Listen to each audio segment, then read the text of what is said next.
जय श्री राम। शिक्षा वह शेरनी का दूध है जिसे जो पिएगा वह दहाड़ेगा उतना अपने आत्मसम्मान के लिए, अपनी रक्षा के लिए और अपने अधिकारों के लिए। शिक्षा वह बल है और यही सदियों से चले आ रहा है। जय श्री राम। मैं आप सभी का दास राधे राजेश्वरी दास आप सभी का बहुत बहुत स्वागत करता हूँ सत्य यूनिटी संघ में, और आप सभी को डॉक्टर भीमराव अम्बेडकर की जयंती की बहुत बहुत शुभकामनाएं। डॉक्टर भीमराव अम्बेडकर नाम सुनते ही आप सभी के मन में एक बात आ ही गई होगी कि जनक ऑफ संविधान, भारत के संविधान की जनक। हम लोग ये जानेंगे आज की सुंदर सी इस वीडियो में कि बाबा साहब भीमराव अम्बेडकर का जीवन संघर्ष कितना दुर्लभ रहा, कितना संघर्षमय रहा। इस जातिवाद ने कितना नुकसान पहुंचाया सनातन को और कितना नुकसान पहुंचाया है लोगों का इस जातिवाद व्यवस्था ने। ये पूर्णतः सदियों से नहीं चली है, यह कुछ सालों से 100-200 सालों से जातिवाद इतना तेजी से बढ़ गया, इतना तेजी से। इसके बारे में बात करेंगे। आप लोगों को कैसा क्या लगता है कि एक छोटा सा बच्चा जब स्कूल में जाए वह अपनी दरी खुद लेकर जाए, अपनी दरी लेकर जाए और उसको पानी भी प्यून दे। उन्होंने अपनी बायोग्राफी में एक बात लिखी है, नो प्यून नो वाटर। जब तक वो प्यून ऊपर से ऐसे ढारता था तभी उनको पानी मिलता था कि कोई और बच्चा उससे टच ना हो जाए। वो उन पे इतना अछूत का वो था, सब लोग अपवित्र समझते थे। अब हालांकि उस टाइम पर जिस कास्ट सिस्टम से डॉक्टर भीमराव अम्बेडकर आते थे, उस कास्ट के जितने भी बच्चे थे, जितने भी कास्ट थी, उसको पढ़ने का अधिकार नहीं था। लेकिन जब ईश्वर को कुछ अलग कराना होता है तो वो कुछ ना कुछ मार्ग अवश्य देते हैं। डॉक्टर भीमराव अम्बेडकर उनके पुत्र थे जो अंग्रेजों के कार्यालय में सूबेदार थे। सूबेदार एक उच्च पद होता है उस टाइम पर। आज के टाइम पर अगर हम देखें तो सूबेदार एक उच्च पद होता है जिससे उनकी शिक्षा दीक्षा अच्छे से उनके पिताजी के पोस्टिंग के अनुसार वहां पर एक अच्छे से गवर्नमेंट स्कूल में, हाई गवर्नमेंट स्कूल में उनकी शिक्षा दीक्षा हुई। लेकिन वहां पर उनके साथ, जैसे आज की भाषा में हम कहें तो पुलिंग, कोई बच्चा अगर जाता है, कोई बच्चा कमजोर है मेंटली या फिजिकली कमजोर है तो बच्चे रैगिंग करते हैं, पुलिंग करते हैं, उसको उल्टा सीधा बोलते हैं। तो उसी प्रकार भीमराव अम्बेडकर को इस बात से बोलते हैं। अगर आज आप लोग देखिए कि डॉक्टर भीमराव अम्बेडकर ने कितना संघर्ष सहा, अपने जीवन में कितना सुना, कितना सहा। अगर आज आपको या आपके बच्चों को कोई भी थोड़ा सा भी स्कूल में कोई मार दे, कुछ कह दे, तो आप तुरंत स्कूल में पहुंच जाते हो शिकायत लेकर, तुरंत लड़ाई कर जाते हो, तुरंत उसके मुंह पर उसको जवाब देते हो। लेकिन उस टाइम पर डॉक्टर भीमराव अम्बेडकर ने कोई जवाब नहीं दिया।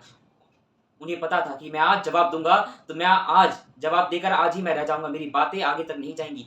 उनके माता ने और उनके पिता ने, सबसे महत्वपूर्ण बात है कि उनके पिता और उनकी माँ ने उनका पूर्णतः सपोर्ट किया और उनको उस लायक बनाया।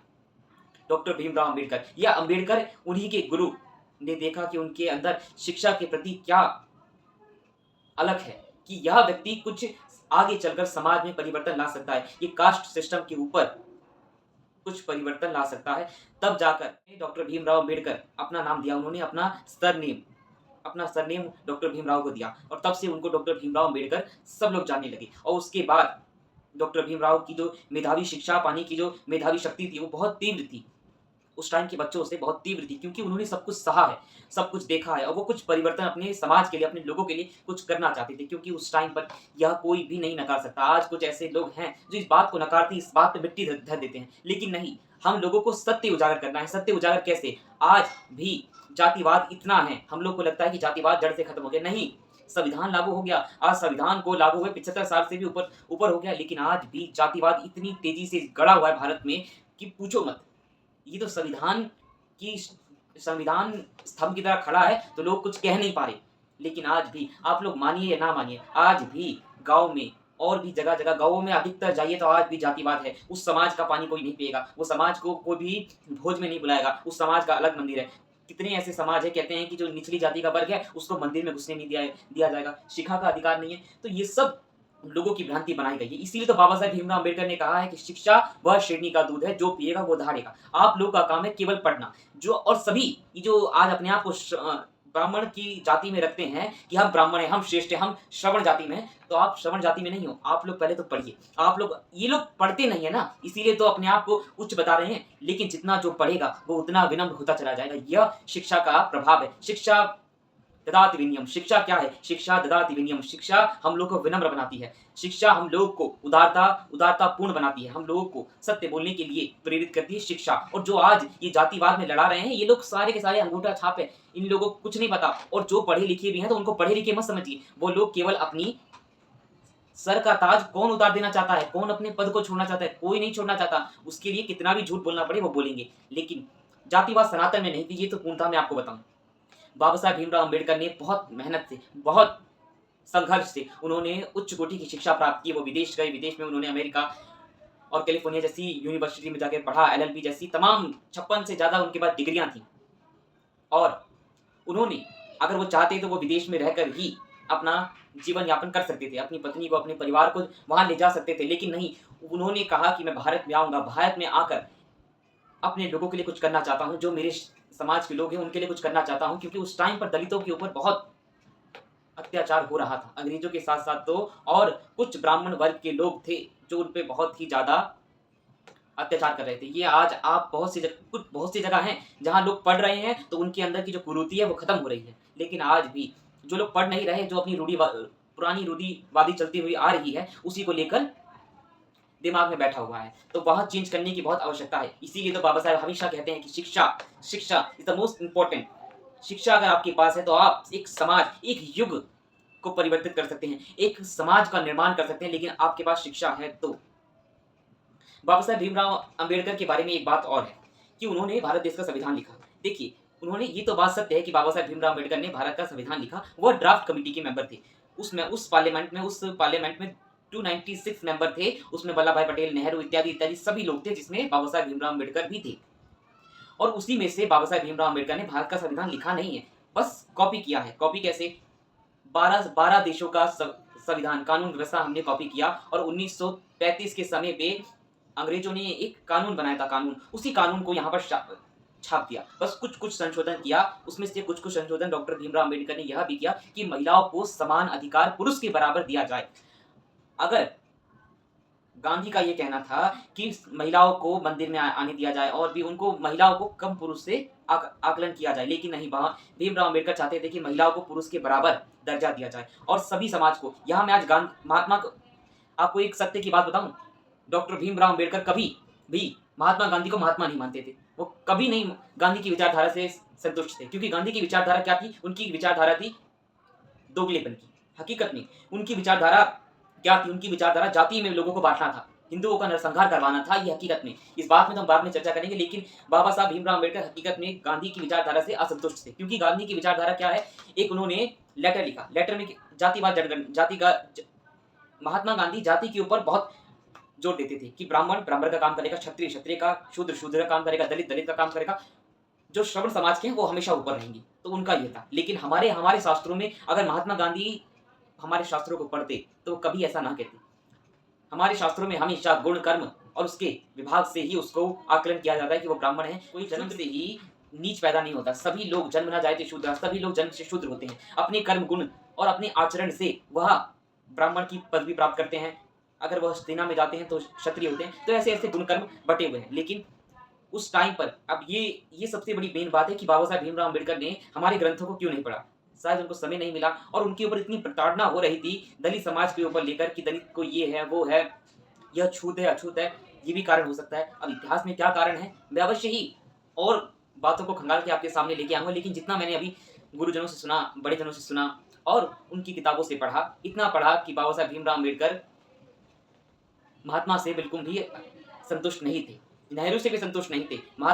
डॉक्टर भीमराव अम्बेडकर की विचारधारा एकदम अलग थी। वह सभी को समान अधिकार देना चाहते थे, लेकिन और लोग नहीं चाहते थे, क्योंकि अगर सभी समान हो जाएंगे, सभी शिक्षित हो जाएंगे, तो इन नेताओं की रोटी कौन सेकेंगे? क्योंकि नेताएं हमेशा से रोटी क्यों सेकते हैं? जाति के नाम पर ही रोटी सेकते हैं। जातियों के नाम पे लोगों को डंडे और झंडे दे दो और निकाल दो हवेलियां, और इसी में उनके वोट छप जाते हैं और भोले वाले लोग डंडे और झंडे लेके निकल जाते हैं, क्योंकि शिक्षा ग्रहण की नहीं। खूब नारे लगाओ, खूब नारेबाजी करो कि ये जिंदाबाद, तो उसी में उनका जीवन व्यतीत हो जाता है। अब एक महत्वपूर्ण बात, डॉक्टर भीमराव अम्बेडकर ने अपनी पार्टी निकाली, वह राजनीति में आए और उन्होंने बहुत से कार्य करने की कोशिश की। लेकिन कुछ समाज में कांग्रेस और भी तमाम पार्टियों के दोगले ऐसे चेहरे हैं जिन्होंने बाबा साहब को आगे बढ़ने ही नहीं दिया। वो चाहते ही नहीं थे कि बाबा साहब भीमराव अम्बेडकर आगे बढ़े और समाज के लिए कुछ करे।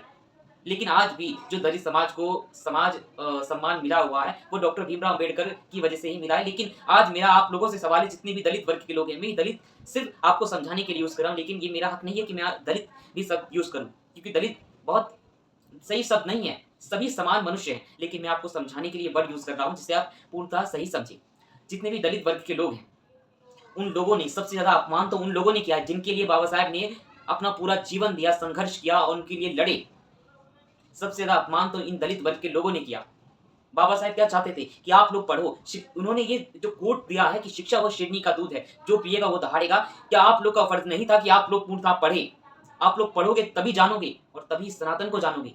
अगर एक व्यक्ति ने, अगर डॉक्टर भीमराव अंबेडकर ने सनातन के ग्रंथों को पढ़ने का उनको समय नहीं मिला या उन्होंने पढ़ा नहीं, तो ये आपका दायित्व है कि आप उस चीज़ को पढ़ो और उस चीज़ को पढ़ो और समझो, और जो कोई भी अगर आपके पास आता है और कुतर्क करता है तो आप उसको जवाब दे सको कि सनातन में तो ऐसा नहीं है, सनातन में तो कोई जातिवाद नहीं है। आप लोग जवाब दे सको और कोई भी स्वर्ण जाति का कोई भी औंगा-पोंगा आकर आपको बरगला ना सके। इसीलिए हम कहते हैं कि आप लोग शिक्षा ग्रहण करो, पढ़ो और इन जो डंडे रेलियो-वेलियो में जाना बंद करो। ये नेता लोग केवल अपनी रोटी सेकने के लिए आपका यूज़ करते हैं, उसके बाद आप लोग साइड में ये लोग सिर्फ मज़े उड़ाते हैं। अब अंत में जाते-जाते मैं आप सभी को एक बात बताऊँ कि डॉक्टर भीमराव अम्बेडकर ने बौद्ध धर्म अपना लिया। अंत में अपनाया, उससे हमें कोई दिक्कत नहीं कि उन्होंने बौद्ध धर्म अपनाया। अब उनकी विचार, क्योंकि उनका अपमाना स्वाभाविक था। अगर आप लोग एक दृष्टि से देखें तो उनका अपमाना स्वाभाविक था, क्योंकि कुछ वर्ण स्वर्ण जाति के लोग, कुछ ब्राह्मणवादी लोग, क्योंकि उनके दिमाग में ब्राह्मणवादी घुसा हुआ था और जातिवाद इतना घुसा हुआ था कि वो बाबा साहब को उच्च पद पर देखने के बाद भी यही कहते थे कि ये दलित है, ये नीच जाति का है, इसका पानी नहीं पीना, उसका पानी नहीं पीना, ये खत्म ही नहीं हो रहा था। इसीलिए उन्होंने बौद्ध धर्म अपनाया। अगर वो तो इस्लाम भी अपना सकते थे। आप ये देखिए, उन्होंने हिंदू धर्म को इसीलिए छोड़ा। उन्होंने छोड़ा नहीं वो बौद्ध धर्म, क्योंकि बौद्ध धर्म की उनको भगवान बुद्ध की विचारधारा अच्छी लगी और कहीं तक ज़्यादातर भगवान बुद्ध भगवान विष्णु के ही अवतार हैं। इसके बारे में चर्चा बाद में करेंगे, लेकिन आप लोग को एक बात जानकर आश्चर्य होगा कि बाबा साहब भीमराव अम्बेडकर की इस्लाम के प्रति क्या विचारधारा थी। इस बारे में देखिए, बाबा साहब भीमराव अम्बेडकर की इस्लाम के प्रति यही विचारधारा थी। उन्होंने अपनी किताब पाकिस्तान या भारत का विभाजन, उसमें डॉक्टर बाबा साहब भीमराव अम्बेडकर ने लिखा है, मैंने इसकी पुष्टि की है। उन्होंने चैप्टर 10 में उन्होंने यही कहा है कि ये जो इस्लाम, जितने भी मुस्लिम वर्ग के लोग हैं, इस्लाम वर्ग के लोग हैं, इनके लिए इनका धर्म ही सबसे पहले होगा, उसके बाद भारत देश होगा। ये भारत देश को कभी भी अपनी मातृभूमि नहीं मानेंगे। ये भारत देश में रहकर भी भारत का कभी भी भला नहीं चाहेंगे। वो बाबा साहब भीमराव ने ये सब लिखा है, उसमें अपनी किताब में लिखा है कि इनके लिए हिंदू और भी लोग हमेशा काफ़ी रहेंगे। ये भाईचारा केवल अपने में मिलाएँगे, मुस्लिम का ही भाई होगा। ये कभी भी हिंदू को अपना भाई नहीं समझेंगे। और ये बाबा साहब भीमराव अम्बेडकर ने अपनी किताब में लिखा है, वो मैं बता रहा हूँ और ये कुछ हद तक सही है। एक्सेप्शनल केस है डॉक्टर एपीजे अब्दुल कलाम, ये एक्सेप्शनल है क्योंकि उन्होंने भारत को अपनी मातृभूमि समझा, इस्लाम से ऊपर अपने देश को रखा। लेकिन तमाम मुस्लिम वर्ग के ऐसे लोग हैं जो आज भी भारत को अपनी माँ नहीं मानते हैं, इस्लाम को ही सब कुछ मानते हैं। उनके लिए भारत का संविधान उच्च पद पे नहीं है, उनके लिए इस्लाम ही सब कुछ है, इस्लाम जो कहेगा वही होगा। तो ये बाबा साहब भीमराव अम्बेडकर की इस्लाम के प्रति विचारधारा थी।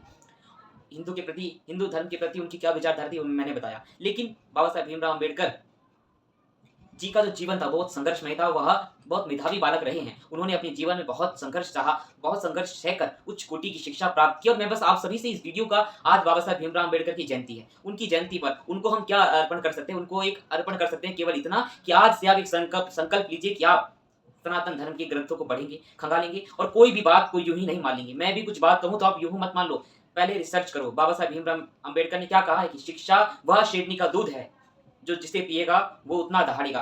क्योंकि शिक्षा युग परिवर्तन कर सकती है, शिक्षा समाज को परिवर्तन कर सकती है, समाज को एक नई राह दे सकती है। और हम और आप ही एक नया युग लाने का दम रखते हैं। तो मेरे साथ और डॉक्टर भीमराव अम्बेडकर की जो विचारधारा थी उसको साथ में रखकर आप लोग शिक्षा ग्रहण करो। और शिक्षा जितना ग्रहण करोगे उतना आपके लिए अच्छा है, वो आपकी आने वाली पीढ़ी के लिए अच्छा है। और जितना शिक्षा आपके पास रहेगी, अगर शिक्षा का दम है तो आप सीना ठोक कर बोल सकते हो और आपके वाणी में दम रहेगा। और यही सनातन में भी है। देखिए, शिक्षा ददाति विनयम, शिक्षा हमेशा विनम्र बनाती है। तो ये चीज़ आप हमेशा ध्यान रखिए। बिना सोचे समझे किसी पर भी विश्वास मत कीजिए। पहले खुद रिसर्च कीजिए, उस बात को जानिए और शिक्षा ग्रहण कीजिए। बाबा साहब भीमराव अम्बेडकर ने इतना संघर्ष सहा, उस संघर्ष के लिए उनको नमन है। और अगर मैं ये बात भी कहूँ कि आज 100 साल के भीतर उन्होंने समाज के लिए बहुत कुछ किया। उससे पहले उनके और लोगों ने भी बहुत कुछ किया।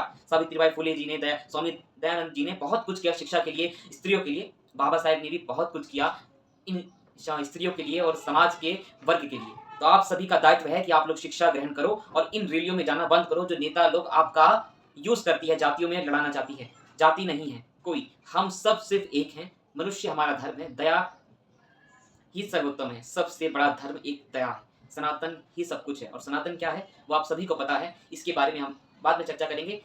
आप सभी को डॉक्टर भीमराव अम्बेडकर की जयंती की बहुत-बहुत शुभकामनाएँ। शिक्षा वह शेरनी का दूध है जो जितना पिएगा वो उतना ही दहाड़ेगा, उतना ही समाज को सही दिशा दे पाएगा। तो आप इस वीडियो को शेयर करो, इस वीडियो में कमेंट में अपने विचार लिखो कि आप क्या चाहते हो और आपकी विचारधारा डॉक्टर बाबा साहब भीमराव अम्बेडकर के बारे में क्या है, और इस वीडियो को शेयर करो।